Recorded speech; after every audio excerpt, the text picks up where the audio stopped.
Hey curious minds, welcome to Arudra IAS Hub. Come on, let's unlock some knowledge. ఇవాళ మనం టాపిక్లోకి వెళ్ళే ముందు ఒక మిస్టీరియస్ ఫ్యాక్ట్ గురించి తెలుసుకుందాం. ఇమాజిన్, స్కై క్లియర్గా ఉంది, ఫ్లైటింగ్ స్మూత్గా జరుగుతుంది, everything was normal. Suddenly instruments అన్నీ గ్లిచ్ అవ్వడం స్టార్ట్ అయ్యాయి, కంపాస్ డైరెక్షన్ కూడా చేంజ్ అయింది, రేడియో సిగ్నల్స్ బ్రేక్ అవుతున్నాయి. పైలట్ యొక్క last message, we don't know where we are. కొన్ని నిమిషాల తర్వాత అంతా సైలెన్స్, సిగ్నల్ లేదు, రెక్కేజ్ లేదు, ఎక్స్ప్లెనేషన్ లేదు. ఇది సినిమా సీన్ కాదు, ఇది వరల్డ్లోని మోస్ట్ మిస్టీరియస్ ఓషన్ రీజియన్లో జరిగిన రియల్ ఇన్సిడెంట్. అదే బర్ముడా ట్రయాంగిల్. అసలు అక్కడ ఏం జరుగుతుంది? ఈ బర్ముడా ట్రయాంగిల్ ఎక్కడ ఉంది, దీని మీద వచ్చిన రూమర్స్ ఏంటి, ఫ్యాక్ట్స్ ఏంటి, కంప్లీట్గా తెలుసుకుందాం. బర్ముడా ట్రయాంగిల్ అంటే ఒక ట్రయాంగిల్ షేపుల్లో ఉన్న రీజియన్ని బర్ముడా ట్రయాంగిల్ అంటారు. ఇది అట్లాంటిక్ ఓషన్లో ఉంది. ఇది మెయిన్గా మియామి, బర్ముడా, శాన్ జువాన్ అనే ఏరియాస్ని కనెక్ట్ చేస్తుంది. ఈ ఏరియాని వరల్డ్లోనే బిజియెస్ట్ షిప్పింగ్ అండ్ ఫ్లైట్ రూట్స్లో ఒకటనమాట. ఈ బర్ముడా ట్రయాంగిల్ గురించి వైరల్ అయిన ఇన్సిడెంట్స్ చూద్దాం.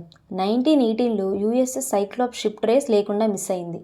1945లో ఫ్లైట్ 19 పైలట్స్ డైరెక్షన్ లూజ్ అయ్యి డిసప్పియర్ అయ్యారు.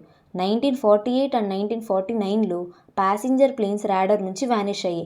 ఈ ఈవెంట్స్ వల్ల మిస్టరీ గ్లోబల్గా ఫేమస్ అయింది. అండ్ దీని మీద వచ్చిన రూమర్స్ చూస్తే ఏలియన్స్ ప్లేన్స్ని అబ్డక్ట్ చేస్తున్నారని, ఆ ఏలియన్సే వీటిలన్నిటినీ దాచుతున్నారని, యూఎఫ్ఓ సైటింగ్స్ రిపోర్ట్స్ వల్ల ఈ రూమర్ బాగా వైరల్ అయింది. Next, magnetic energy vortex unknown energy ఇన్స్ట్రుమెంట్స్ని డిస్టర్బ్ చేస్తుందని, టైం పోర్టల్ థియరీ ట్రయాంగిల్లో టైం డిస్టార్ట్ అవుతుంది అని సెన్సేషనల్గా belief, and lost city Atlantis power కొన్ని థీరీస్ ప్రకారం అట్లాంటిస్ ఎనర్జీ వేవ్స్ క్రియేట్ చేస్తుందని. ఇలా థీరీస్కి సైంటిఫిక్ ప్రూఫ్ లేకుండా ఉన్నాయన్నమాట కొన్ని. అండ్ ఈ బర్ముడా ట్రయాంగిల్ గురించి ఓల్డ్ సైలస్ స్టోరీస్లో ఒక స్కేరీ బిలీఫ్ ఉండేది. సముద్రంలో జైంట్ క్రియేచర్స్ ఉంటాయని, షిప్స్ని కిందకి డ్రాగ్ చేస్తాయని నమ్మేవాళ్ళు. కొందరు ఫిషర్మ్యాన్స్ రిపోర్ట్స్లో మ్యాసివ్ షాడోస్ ఉన్నాయని, అండర్ వాటర్లో అన్యూజువల్ మూమెంట్స్ చూస్తున్నామని, అన్ఎక్స్ప్లెయిన్ డిస్టర్బెన్స్ ఉన్నాయని చెప్పేవాళ్ళు. అంటే ఏన్షియన్ సైలస్ ఈ రీజియన్ని డెవిల్స్ సీ, కర్స్డ్ వాటర్స్ అని పిలిచేవాళ్ళు. కానీ కొందరు లెజెండ్స్ ప్రకారం సీ డెమాన్ షిప్ని ట్రాప్ చేస్తాయి, అండర్ వాటర్ క్రియేచర్స్ వెజల్స్ని డ్యామేజ్ చేస్తాయి, ఈవిల్ ఫోర్సెస్ నావిగేషన్ని డిస్టర్బ్ చేస్తాయి. అండ్ హనుమంతుడికి సంబంధించిన ఒక రూమర్ కూడా బాగా స్ప్రెడ్ అయింది. హనుమంతుడు లంకని వెళ్ళినప్పుడు ఆ రూట్ బే ఆఫ్ బెంగాల్ నుండి అట్లాంటిక్ వరకు ఎక్స్టెండ్ అయిందని, ఏన్షియంట్ డివైన్ ఎనర్జీ ఓషన్ రీజియన్స్లో ఇంకా ఉందని, కొన్ని మిస్టీరియస్ ఏరియాస్లో స్పిరిచువల్ పవర్స్ జోన్స్ అని, కొన్ని సెన్సేషనల్ వీడియోస్ బర్ముడా ట్రయాంగిల్ని డివైన్ ఎనర్జీ ఫీల్డ్తో లింక్ చేస్తాయి. ఇలా ఎన్నో రూమర్స్ వచ్చాయి, కానీ వేటికి కూడా ప్రూఫ్స్ దొరకలేదు.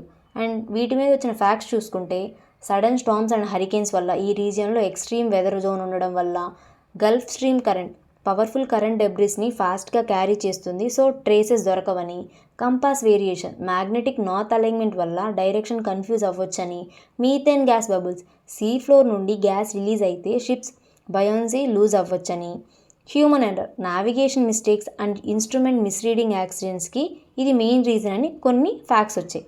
ఇవన్నీ పక్కన పెడితే మెయిన్గా దీంట్లో ఉన్న రీజన్ ఏంటి అంటే ప్రెషర్ అనమాట. ఈ ఏరియాలో, ఈ బర్ముడా ట్రయాంగిల్ ఏరియాలో హై ప్రెషర్ అనేది ఎక్కువగా మనం చూస్తాం. సో ఇప్పుడు హై ప్రెషర్ గురించి తెలియాలంటే మనం ప్రెషర్ బెల్ట్స్ గురించి డీటెయిల్గా చూద్దాం. మనం ఇప్పుడు చూస్తున్న ఈ బ్లూ ప్లానెటే ఎర్త్. ఈ ఎర్త్ మీదే weather, winds, rainfall, climate changes అన్నీ చూస్తాం. కానీ ఇవన్నీ ఎర్త్ సర్ఫేస్ మీద కాదు, ఎర్త్ని సరౌండ్ చేసే ఒక ఇన్విజిబుల్ లేయర్లో జరుగుతాయి. ఎర్త్ చుట్టూ ఉన్న ఈ గ్యాస్ లేయర్స్ని మనం అట్మాస్ఫియర్స్ అంటాం. ఈ అట్మాస్ఫియర్లో డిఫరెంట్ లేయర్స్ ఉంటాయి. అవే ట్రోపోస్ఫియర్, స్ట్రాటోస్ఫియర్, మీసోస్ఫియర్, థర్మోస్ఫియర్.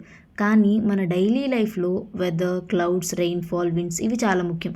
వీటన్నీ కూడా మోస్ట్లీ జరిగే ఒకటే లేయర్, అదే ట్రోపోస్ఫియర్. ఎర్త్ సర్ఫేస్కి క్లోజెస్ట్ లేయర్ అన్నమాట ఇది. అట్మాస్ఫియర్లో ఉన్న ఎయిర్కి వెయిట్ ఉంటుంది. ఈ ఎయిర్ వెయిట్ ఎర్త్ సర్ఫేస్ మీద ప్రెషర్ క్రియేట్ చేస్తుంది. దాన్నే మనం ఎయిర్ ప్రెషర్ అంటాం. కానీ ఎర్త్ మొత్తం సేమ్ టెంపరేచర్లో ఉండదు. కొన్ని ప్లేసెస్ ఎక్కువ హీట్ అవుతాయి, కొన్ని ప్లేసెస్ తక్కువ హీట్ అవుతాయి. ఈ టెంపరేచర్ డిఫరెన్సెస్ వల్ల అట్మాస్ఫియర్లో ఎయిర్ మూవ్ అవ్వడం స్టార్ట్ అవుతుంది. అండ్ ఎయిర్ ఎక్కడ రైజ్ అవుతుందో అక్కడ లో ప్రెషర్ క్రియేట్ అవుతుంది, ఎయిర్ ఎక్కడ సింక్ అవుతుందో అక్కడ హై ప్రెషర్ క్రియేట్ అవుతుంది. ఇలా ఎర్త్ సర్ఫేస్ మీద పర్మనెంట్గా ఫామ్ అయిన ప్రెషర్ జోన్స్ని మనం గ్లోబల్ ప్రెషర్ బెల్ట్స్ అంటాం. సో ఇప్పుడు మనం ఎర్త్ మీద ఉన్న టోటల్ 7 ప్రెషర్ బెల్ట్స్ గురించి డీటెయిల్గా తెలుసుకుందాం. ఎర్త్ సర్ఫేస్ మీద టోటల్గా 7 ప్రెషర్ బెల్ట్స్ ఉంటాయి. ఈక్వేటర్ నుండి పోల్స్ డైరెక్షన్లో equatorial low 0 degrees, sub tropical high 30 degrees north, sub polar low 60 degrees north, polar high 90 degrees north. అది సదరన్ హెమిస్ఫియర్లో సేమ్ మిర్రర్ ప్యాటర్న్. సబ్ పోలార్లో 60 degrees south, sub tropical high 30 degrees south, equatorial low. And అసలు ఈ pattern అనేది ఎందుకు create అయింది ఇప్పుడు తెలుసుకుందాం. నార్మల్గా ఎర్త్ అనేది 23.5 డిగ్రీస్తో సన్ చుట్టూ రివాల్వ్ అవుతుంది. ఈక్వేటర్కి సన్లైట్ ఆల్మోస్ట్ వర్టికల్గా పడడం వల్ల హీట్ అనేది ఎక్కువ రిసీవ్ చేసుకుంటుంది. అది పోల్స్కి సన్లైట్ స్లాంటింగ్గా రీచ్ అవ్వడం వల్ల పోల్స్ దగ్గర చాలా తక్కువ హీట్ అనేది వెళ్తుంది. అంటే ఈక్వేటర్ నుండి పోల్స్కి వెళ్ళిన కొద్దీ టెంపరేచర్ గ్రాడ్యువల్గా తగ్గుతుంది. అనీవెన్గా హీటింగ్ అట్మాస్ఫియర్ మూమెంట్కి మెయిన్ రీజన్ అనమాట. అండ్ బేసిక్ ప్రెషర్ రూల్ చూసుకుంటే ప్రెషర్ ఫార్మేషన్కి మెయిన్ రూల్ ఏంటంటే హాట్ ఎయిర్ అనేది ఎక్స్పాండ్ అయ్యి లైట్ అయ్యి రైజ్ అవుతుంది. ఇలా అవ్వడం వల్ల లో ప్రెషర్ క్రియేట్ అవుతుంది. అదే కోల్డ్ ఎయిర్ వచ్చి కాంట్రాక్ట్ అయ్యి హెవీ అయ్యి సింక్ అవుతుంది. దీనివల్ల హై ప్రెషర్ క్రియేట్ అవుతుంది. ఈ రూల్ ఎంటైర్ ప్రెషర్ బెల్ట్ సిస్టమ్ని ఎక్స్ప్లెయిన్ చేస్తుంది. అండ్ ఆల్సో విండ్ అనేది ఎప్పుడు కూడా హై ప్రెషర్ నుంచి లో ప్రెషర్కే ట్రాన్స్ఫర్ అవుతుంది. ఇప్పుడు ఒక్కో ప్రెషర్ బెల్ట్ ఎలా ఫామ్ అయిందో చూద్దాం. ఫస్ట్ వన్ ఈక్వటోరియల్ లో ప్రెషర్ ఫార్మేషన్ చూద్దాం. ఈక్వేటర్ దగ్గర సోలార్ హీటింగ్ అనేది మ్యాక్సిమం ఉంటుంది. సర్ఫేస్ ఎయిర్ అనేది స్ట్రాంగ్గా హీట్ అవుతుంది. వార్మ్ ఎయిర్ ఎక్స్పాండ్ అయ్యి డెన్సిటీ తగ్గడం వల్ల లైట్ ఎయిర్ పైకి ర్యాపిడ్గా రైజ్ అవుతుంది. ఇలా రైజ్ అయినప్పుడు సర్ఫేస్ దగ్గర ఉన్న ఎయిర్ అనేది షార్టేజ్ క్రియేట్ అయ్యి ప్రెషర్ ఆటోమేటిక్గా తగ్గిపోతుంది. దీన్నే ఈక్వటోరియల్ లో ప్రెషర్ బెల్ట్ అంటారు. ఇక్కడ రైజింగ్ ఎయిర్ అనేది కూల్ అయ్యి కండెన్సేషన్ జరిగి క్లౌడ్స్ అండ్ హెవీ రైన్ అనేవి ఫామ్ అవుతాయి. అందుకే ఈక్వటోరియల్ రీజియన్స్లో రెయిన్ అండ్ హ్యూమిడ్ ఎక్కువగా ఉంటుంది. మనం వీటికి ఎక్కువగా ఎగ్జాంపుల్స్ కూడా చూసుకుంటే రెయిన్ ఫారెస్ట్ అండ్ అమెజాన్ ఫారెస్ట్లు కూడా ఇక్కడే ఉంటాయన్నమాట. అండ్ నెక్స్ట్ ఇప్పుడు రైజ్ అయిన ఎయిర్ పైకి వెళ్ళాక ఏం జరుగుతుందో చూద్దాం. ఎయిర్ అనేది 10 to 15 కిలోమీటర్స్ హైట్లో అంటే ట్రోపోస్పియర్ టాప్కి రీచ్ అవుతుంది. అక్కడ డైరెక్ట్గా పైకి వెళ్ళడం పాసిబుల్ కాదు కాబట్టి హారిజెంటల్గా పోల్స్ డైరెక్షన్లో మూవ్ అవుతుంది. ఇలా ట్రావెల్ చేస్తూ గ్రాడ్యువల్గా హీట్ అనేది లాస్ అవుతుంది. కూల్ అయ్యి డెన్సిటీ పెరుగుతుంది. అప్రాక్సిమేట్లీ 30 డిగ్రీస్ లాటిట్యూడ్ దగ్గర ఎయిర్ అనేది హెవీ అయ్యి డౌన్వర్డ్కి డిసెండ్ అవుతుంది. డిసెండింగ్ ఎయిర్ సర్ఫేస్ని ప్రెస్ చేసి హై ప్రెషర్ని క్రియేట్ చేస్తుంది. దీన్నే మనం sub tropical high pressure belt అంటాం. అండ్ ఇక్కడ ఉన్న ఎయిర్ ఏం చేస్తుందంటే 2 వింగ్స్గా డివైడ్ అయ్యి ఒకటి పోలార్ సైడ్ అండ్ ఇంకోటి ఈక్వటోరియల్ సైడ్ వస్తుందన్నమాట. అండ్ నెక్స్ట్ సబ్ పోలార్ లో చూద్దాం. ఇక్కడ చాలా ఇంపార్టెంట్ డైనమిక్ ప్రాసెస్ జరుగుతుంది. 60 డిగ్రీస్ లాటిట్యూడ్ దగ్గర 2 ఎయిర్ మాసెస్ కలుస్తాయి. సబ్ ట్రాపికల్ రీజియన్ నుండి వచ్చిన relatively warm winds, polar region నుండి వచ్చిన కోల్డ్ డెన్స్ విండ్స్. ఇక్కడ ఏం జరుగుతుందంటే ఈ 2 విండ్స్ అనేవి ఆపోజిట్ నేచర్ విండ్స్ కదా, అందుకని ఇవి కొలైడ్ అవుతాయి. సర్ఫేస్ దగ్గర కన్వర్జెన్స్ క్రియేట్ అవుతుంది. ఎయిర్కి డౌన్వర్డ్ వెళ్ళడానికి స్పేస్ ఉండదు, ఎందుకంటే ఆల్రెడీ డెన్స్ కోల్డ్ ఎయిర్ ఉంటుంది కాబట్టి. సో ఈ ఎయిర్ అనేది ఫోర్స్డ్గా పైకి రైజ్ అవుతుంది. ఈ రైజింగ్ ఎయిర్ వల్లే ప్రెషర్ అనేది రిడక్షన్ జరుగుతుంది. ఇలా సబ్పోలార్ లో ప్రెషర్ బెల్ట్ అనేది ఫామ్ అవుతుంది. ఇక్కడ లో ప్రెషర్ టెంపరేచర్ వల్ల కాదు, డైనమిక్ కొలిషన్ వల్ల జరుగుతుంది. అండ్ ఫోర్త్ వన్ చూసుకుంటే polar high pressure formation. Poles దగ్గర సోలార్ హీటింగ్ అనేది మినిమం ఉంటుంది. ఎక్స్ట్రీమ్గా కూలింగ్ జరుగుతుంది. ఎయిర్ చాలా కోల్డ్ అండ్ డెన్స్ అవ్వడం వల్ల హెవీ ఎయిర్ అనేది డౌన్వర్డ్కి సింక్ అవుతుంది.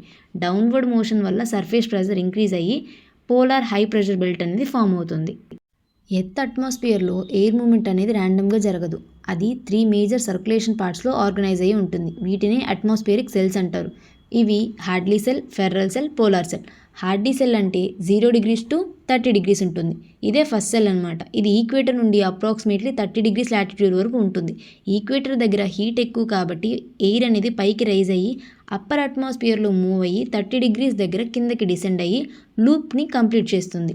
Second one Ferrel cell. ఇది 30 డిగ్రీస్ నుంచి 60 డిగ్రీస్ వరకు ఉంటుంది. అండ్ దీంట్లో చూసుకుంటే ఇక్కడ సబ్ ట్రాపికల్ రీజియన్ నుండి వచ్చిన విండ్స్ మరియు పోలార్ విండ్స్ అనేవి ఇంటరాక్ట్ అయ్యి సర్క్యులేషన్ క్రియేట్ చేస్తాయి. Third one polar cell. ఇది 60 డిగ్రీస్ నుండి 90 డిగ్రీస్ వరకు ఉంటుంది. పోల్స్ దగ్గర కోల్డ్ డెన్స్ ఎయిర్ కిందకి సింక్ అయ్యి సర్ఫేస్ విండ్స్ 60 డిగ్రీస్ డైరెక్షన్లో మూవ్ అయ్యి మళ్ళీ సర్క్యులేషన్ ఫామ్ చేస్తాయి. సో ఈ 3 సెల్స్ కలిసి గ్లోబల్ ఎయిర్ మూవ్మెంట్ని కంట్రోల్ చేస్తాయి. మీరు అక్కడ గమనిస్తే ఆ ప్రెషర్ బెల్ట్స్ దగ్గర north east trade winds, south east trade winds, westerlies, polar easterlies అని కొన్ని విండ్స్ కనిపిస్తున్నాయి. అసలు ఏంటి విండ్స్, ఎందుకు ఒక్కొక్కటి ఒక్కొక్క డైరెక్షన్లో ఉన్నాయి, వాటి గురించి ఇప్పుడు తెలుసుకుందాం. ఫస్ట్ ఆఫ్ ఆల్ విండ్ అంటే ఏంటి? విండ్ అంటే సింపుల్గా జరిగే ఎయిర్ మూమెంట్. ఎయిర్ అనేది హై ప్రెషర్ నుండి లో ప్రెషర్కి మూవ్ అవుతుంది, దాన్నే విండ్ అంటారు. ఎర్త్ అనీవన్గా హీట్ అవుతుంది, అంటే ఈక్వేటర్ దగ్గర సన్ రేస్ అనేవి డైరెక్ట్గా పడతాయి కాబట్టి ఎక్కువ హీట్, అండ్ పోలార్స్ దగ్గర రేస్ అనేవి స్లాంట్గా పడతాయి కాబట్టి తక్కువ హీట్ అబ్జర్వ్ చేసుకుంటుంది. వార్మ్ ఎయిర్ అనేది లైట్ అయ్యి పైకి రైజ్ అవుతుంది, సో అక్కడ లో ప్రెషర్ క్రియేట్ అవుతుంది. కోల్డ్ ఎయిర్ అనేది హెవీ కాబట్టి కిందకి డిసెండ్ అవుతుంది, ఇక్కడ హై ప్రెషర్ క్రియేట్ అవుతుంది అనమాట. ఈ విండ్స్ని మెయిన్గా 3 టైప్స్గా డివైడ్ చేశారు: primary winds, secondary winds, local winds. మనం ఇప్పుడు మెయిన్గా ప్రైమరీ విండ్స్ గురించి చూద్దాం. ఈ ప్రైమరీ విండ్స్ అనేవి ఇయర్ మొత్తం ఆల్మోస్ట్ సేమ్ డైరెక్షన్లో బ్లో అవుతాయి. ఇవి లార్జ్ ఏరియాస్ని కవర్ చేస్తాయన్నమాట. ఆల్మోస్ట్ డైరెక్షన్ అనేది కూడా ఫిక్స్డ్గా ఉంటుంది కాబట్టి వీటిని permanent winds, prevailing winds, planetary winds లేక ఇన్వేరియబుల్ విండ్స్ అని కూడా పిలుస్తారు. ఇందులో మళ్ళీ 3 ఉన్నాయి: trade winds, westerlies, polar easterlies. ఈ విండ్స్ ప్రెషర్ బెల్ట్స్ మధ్య బ్లో అయ్యి ఎర్త్ అట్మాస్ఫియరిక్ సర్క్యులేషన్ని మెయింటైన్ చేస్తాయి. ఇప్పుడు ట్రేడ్ విండ్స్ గురించి చూద్దాం. ఈ ట్రేడ్ విండ్స్ అనేవి పర్మనెంట్ విండ్స్లో చాలా ఇంపార్టెంట్ టైప్ అన్నమాట. ఈ winds sub tropical high pressure belts అంటే 30 degrees లాటిట్యూడ్ నుండి ఈక్వటోరియల్ లో ప్రెషర్ బెల్ట్ డైరెక్షన్కి కంటిన్యూస్లీ బ్లో అవుతాయి. అంటే 30 degrees north and 30 degrees south regions నుండి ఈక్వేటర్ వైపు వస్తున్న స్టడీ విండ్స్ అనేవే ఈ ట్రేడ్ విండ్స్. వీటికి ట్రేడ్ విండ్స్ అనే పేరు ఎలా వచ్చింది అంటే, ఓల్డ్ సెయిలింగ్ డేస్లో మర్చెంట్స్ మరియు సెయిలర్స్ ఈ విండ్స్ని యూజ్ చేసి కాంటినెంట్స్ మధ్య ట్రేడ్ జర్నీస్ చేసేవాళ్ళు. అండ్ ఈ విండ్స్ డైరెక్షన్ చూసుకుంటే విండ్స్ ఎప్పుడు కూడా అవి ఎక్కడి నుండి స్టార్ట్ అవుతున్నాయో ఆ డైరెక్షన్ని బట్టి పేరు వస్తుంది. నార్థన్ హెమిస్ఫియర్లో నార్త్ ఈస్ట్ నుండి వస్తున్నాయి కాబట్టి నార్త్ ఈస్ట్ ట్రేడ్ విండ్స్ అని, సదరన్ హెమిస్ఫియర్లో సౌత్ ఈస్ట్ నుండి ఈక్వేటర్కి వస్తున్నాయి కాబట్టి సౌత్ ఈస్ట్ ట్రేడ్ విండ్స్ అని పేరు వచ్చింది. ఈ ఎర్త్ రొటేషన్ వల్ల కొరియాలిస్ ఎఫెక్ట్ జరుగుతుంది. నార్థన్ హెమిస్ఫియర్లో విండ్స్ అనేవి రైట్ సైడ్కి బెండ్ అవుతాయి అండ్ సదరన్ హెమిస్ఫియర్లో లెఫ్ట్ సైడ్కి బెండ్ అవుతాయి. అందుకే అవి స్ట్రైట్గా బ్లో అవ్వకుండా కర్వ్డ్ పాత్ని ఫాలో అవుతున్నాయి. ఈ ట్రేడ్ విండ్స్ అనేవి అసలు ఎలా ఫామ్ అవుతాయంటే, వీటి యొక్క ఫార్మేషన్కి main reason uneven heating of earth. Equator దగ్గర సన్ అనేది హీట్ అనేది ఎక్కువగా ఉంటుంది. ఇక్కడ ఏమవుతుంది, ఎయిర్ అనేది వార్మ్ అయ్యి రైజ్ అవుతుంది. రైజింగ్ ఎయిర్ వల్ల ఈక్వేటర్ దగ్గర లో ప్రెషర్ అనేది క్రియేట్ అయ్యి 30 degrees లాటిట్యూడ్ దగ్గర ఆ ఎయిర్ కూల్ అయ్యి డిసెండ్ అవుతుంది. అక్కడ హై ప్రెషర్ క్రియేట్ అవుతుంది. హై ప్రెషర్ నుండి ఎయిర్ ఈక్వేటర్ వైపు కూడా ఫ్లో అవుతుంది. ఈ సర్క్యులేషన్నే హార్డ్లీ సెల్ అంటారని ఇందాక ఆల్రెడీ మనం చెప్పుకున్నాం. ఇక్కడ ట్రేడ్ విండ్స్ అండ్ రెయిన్ఫాల్ చూసుకుంటే, ట్రేడ్ విండ్స్ ఓషన్ పైన ట్రావెల్ చేస్తూ మాయిశ్చర్ని పికప్ చేస్తాయి. ఈక్వేటర్ దగ్గర హీట్ ఎక్కువగా ఉంటుంది కాబట్టి ఎయిర్ అనేది ర్యాపిడ్గా రైజ్ అవుతుంది. అలా అవ్వడం వల్ల cloud formation, heavy convection rainfall మనం చూస్తాం. ఇందాక ఆల్రెడీ చెప్పుకున్నట్లే ఇక్కడ ఈక్వటోరియల్ రీజన్స్లో అమెజాన్, కాంగో, ఇండోనేషియాలో వరల్డ్లోనే హైయెస్ట్ రెయిన్ఫాల్ ఏరియాస్ అన్నమాట ఇవి. అండ్ ఈ ట్రేడ్ విండ్స్ అనేవి ఆరిజిన్ దగ్గర అంటే 30 degrees లాటిట్యూడ్ దగ్గర డ్రైగా స్టేబుల్గా ఉంటాయి. అదే ఈక్వేటర్ దగ్గర వామ్గా హ్యూమిడ్గా ఉంటాయి. Next westerlies. ఈ వెస్టర్లీస్ అనేవి sub tropical high pressure belt around 30 degrees latitude నుంచి sub polar low pressure belt around 60 degree latitude డైరెక్షన్కి బ్లో అవుతాయి. ఇవి వెస్ట్ నుండి ఈస్ట్కి బ్లో అవుతాయి కాబట్టి వీటిని వెస్టర్లీస్ అని నేమ్ వచ్చింది. అండ్ వీటి యొక్క ఫార్మేషన్ చూసుకుంటే 30 degrees లాటిట్యూడ్ దగ్గర ఎయిర్ డిసెండ్ అయ్యి sub tropical high pressure create అవుతుంది. 60 degree లాటిట్యూడ్ దగ్గర కోల్డర్ రీజియన్స్ వల్ల సబ్ పోలార్ లో ప్రెషర్ ఉంటుంది. ఎయిర్ హై ప్రెషర్ నుంచి లో ప్రెషర్ డైరెక్షన్కి మూవ్ అవుతుంది. ఇక్కడ మనం వెస్టర్లీస్ ఫార్మేషన్ చూడొచ్చు. ఈ సర్క్యులేషన్ అంతా కూడా ఫెర్రల్ సెల్లో పార్ట్ అనమాట. అండ్ వెస్టర్లీస్ టెంపరేట్ రీజియన్స్లో వెదర్ని మేజర్గా కంట్రోల్ చేస్తాయి. ఈ విండ్స్ అనేవి మాయిస్ట్ ఎయిర్ని ఓషన్స్ నుండి కాంటినెంట్స్కి తీసుకొస్తాయి. సైక్లోన్స్ ఫార్మేషన్కి బాగా హెల్ప్ చేస్తాయి. అండ్ ఆల్సో ఫ్రీక్వెంట్ రెయిన్ఫాల్ని ఇవి క్రియేట్ చేస్తాయి అనమాట. అందుకే యూరప్, నార్త్ అమెరికా, వెస్టర్న్ కోస్ట్లో రెయిన్ఫాల్ అనేది ఎక్కువగా ఉంటుంది. టెంపరేట్ బెల్ట్ని జోన్ ఆఫ్ మిక్సింగ్ అని పిలుస్తారు, ఎందుకంటే warm westerlies, cold polar winds కలిసి అన్స్టేబుల్ వెదర్ని క్రియేట్ చేస్తాయన్నమాట. అండ్ ఈ సదరన్ హెమిస్ఫియర్ వెస్టర్లీస్కి ఎందుకు స్ట్రాంగ్గా ఉంటాయంటే, సదరన్ హెమిస్ఫియర్లో ల్యాండ్ అనేది తక్కువగా ఉంటుంది, ఓషన్స్ చాలా ఎక్కువగా ఉంటాయి, వాటర్ సర్ఫేస్ ఫ్రిక్షన్ తక్కువ కాబట్టి విండ్ స్పీడ్గా ఎక్కువగా అవుతుంది. నార్థన్ హెమిస్ఫియర్లో ల్యాండ్ ఎక్కువగా ఉండడం వల్ల విండ్స్ అనేవి ఇర్రెగ్యులర్గా ఉంటాయి. And also 40 degrees to 65 degrees latitude మధ్య వెస్టర్లీస్కి చాలా పవర్ఫుల్గా ఉంటాయన్నమాట. ఈ సైలర్స్ అనే వాళ్ళు వాటికి స్పెషల్ నేమ్స్ ఇచ్చారు. Roaring 40s, strong roaring winds అని, furious 50s, even stronger storms, striking 60s, extremely violent winds. Especially Southern Ocean దగ్గర ఈ విండ్స్ చాలా డేంజరస్గా ఉంటాయి. And mid latitude cyclones mostly westerlies వల్లే మూవ్ అవుతాయి. ఈ విండ్స్ అనేవి స్ట్రామ్ ట్రాక్స్ని గైడ్ చేసి వెదర్ చేంజెస్ని ఫాస్ట్గా జరగడానికి రీజన్ అవుతాయి. అండ్ ఆల్సో క్లౌడ్ ఫార్మేషన్, ప్రిసిపిటేషన్ని కూడా ఇంక్రీజ్ చేస్తాయన్నమాట. అండ్ యూరప్ మైల్డ్ క్లైమేట్కి ఇవే రీజన్. టెంపరేట్ అగ్రికల్చర్కి రెయిన్ఫాల్ని ప్రొవైడ్ చేసి ఓషన్ కరెంట్ మూవ్మెంట్ని ఇన్ఫ్లుయెన్స్ చేస్తాయి. అండ్ ఆల్సో గ్లోబల్ హీట్ రీడిస్ట్రిబ్యూషన్లో మెయిన్ రోల్ ప్లే చేస్తాయి అన్నమాట. సైక్లోన్స్ పాత్వేస్ని కూడా ఇవి కంట్రోల్ చేస్తాయి. Next polar easterlies. ఈ పోలార్ ఈస్టర్లీస్ అనేవి polar high pressure region around 90 degrees latitude నుంచి sub polar low pressure regions around 60 degree latitude డైరెక్షన్కి బ్లో అవుతాయి. అంటే ఇవి ఈస్ట్ నుండి వెస్ట్కి బ్లో అవుతాయి కాబట్టి వీటిని పోలార్ ఈస్టర్లీస్ అంటారనమాట. అండ్ ఈ పోలార్ ఈస్టర్లీస్ ఫార్మేషన్ చూసుకుంటే పోలార్ రీజియన్స్లో టెంపరేచర్ చాలా తక్కువగా ఉంటుంది కాబట్టి ఎయిర్ అనేది ఎక్స్ట్రీమ్గా కూల్ అయ్యి డెన్స్ అవుతుంది. డెన్స్ ఎయిర్ కిందకి డిసెండ్ అయ్యి పోలార్ హై ప్రెషర్ క్రియేట్ చేస్తుంది. అక్కడ నుంచి ఎయిర్ సబ్ పోలార్ లో ప్రెషర్కి డైరెక్ట్గా ఫ్లో అవుతుంది అనమాట. ఈ సర్క్యులేషన్ని పోలార్ సెల్ సర్క్యులేషన్ అని పిలుస్తారు. ఈ పోలార్ ఈస్టర్లీస్ చూసుకుంటే ఇవి చాలా కోల్డ్ విండ్స్, డ్రై నేచర్ కలిగి మాయిశ్చర్ తక్కువగా ఉంటుంది అండ్ వీటి స్పీడ్ వీక్ టు మోడరేట్గా ఉంటుంది. స్టెబుల్ అట్మాస్ఫియరిక్ కండిషన్స్ని క్రియేట్ చేసి ఇవి ఎక్కువగా మోస్ట్లీ ఐస్ కవర్డ్ రీజియన్స్లోనే బ్లో అవుతాయి. ఈ పోలార్ రీజియన్స్లో ఎవాపరేషన్ తక్కువగా ఉంటుంది కాబట్టి ఈ విండ్స్ అనేవి చాలా డ్రైగా ఉంటాయన్నమాట. అండ్ అరౌండ్ 60 degree లాటిట్యూడ్ దగ్గర పోలార్ ఈస్టర్లీస్ మరియు వెస్టర్లీస్ అనేవి కలుస్తాయి. ఈ బౌండరీని పోలార్ ఫ్రాంట్ అని పిలుస్తారు.